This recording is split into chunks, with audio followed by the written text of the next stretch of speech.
Una danza tra acqua e fuoco, tra eleganza e magia.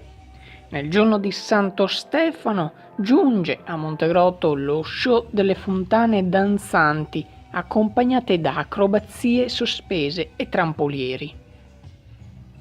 Uno spettacolo tenutosi in piazza Primo Maggio che ha segnato il tutto esaurito.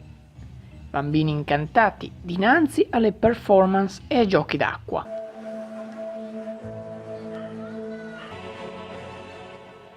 L'evento di oggi è inserito nel contenitore di manifestazioni previste dall'amministrazione comunale per le festività natalizie. Sembrano passate le critiche iniziali ricevute in questo periodo. Oggi tra i locali e i turisti tutti hanno potuto riconoscere un ottimo spettacolo anche in fatto di organizzazione.